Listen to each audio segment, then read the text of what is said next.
Hello friends, ఈరోజు మనం అల్లం ఉల్లిపాయ పచ్చడి ఎలా తయారు చేసుకోవాలో చూద్దాము. దానికి కావాల్సిన పదార్థాలు: అల్లం కొద్దిగా తీసుకోండి, ఉల్లిపాయలు ఒక 3 తీసుకోండి పెద్ద సైజువి, మినపప్పు శనగపప్పు 2 స్పూన్లు, ఉప్పు కొద్దిగా, ఎండుమిర్చి ఒక 10-15 తీసుకోండి, వెల్లుల్లిపాయ 1 తీసుకోండి, కరివేపాకు కొద్దిగా, జీలకర్ర 1 స్పూను, ఆయిల్ రుచికి సరిపడా కొద్దిగా వేసుకోండి, కొద్దిగా చింతపండు తీసుకోండి.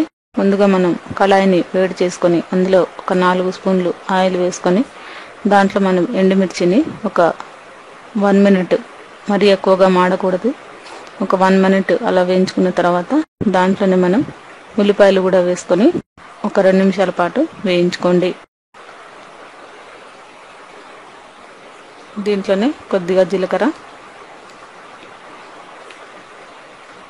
మనకి సింపుల్గా త్వరగా రెడీ అవుతుంది. దీంట్లోనే కొద్దిగా మనం సాల్ట్ కూడా రుచికి సరిపడా వేసుకోండి. దీంట్లోనే చింతపండు నానబెట్టైనా వేసుకోవచ్చు, లేదా డైరెక్ట్గా అయినా వేసుకోవచ్చు.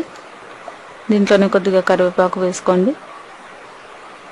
ఇప్పుడు స్టవ్ ఆఫ్ చేసి చల్లారిన తర్వాత మనం మిక్సీ జార్లో ఒక 4 వెల్లుల్లిపాయలు వేసుకొని, కొద్దిగా సాల్ట్ రుచికి సరిపడా కొంత వేసుకొని అందులోనే మనం అల్లాన్ని వేసుకొని ఇలా మెత్తగా గ్రైండ్ చేసుకొని ఒక సెపరేట్ బౌల్లోకి తీసి పక్కన పెట్టుకోండి.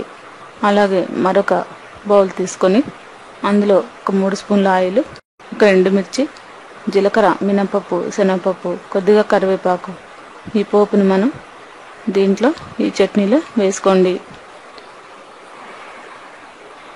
చూసారు కదా, ఈ విధంగా మనకి ఎంతో రుచికరమైన ఆనియన్ జింజర్ చట్నీ మనకి రెడీ అయింది.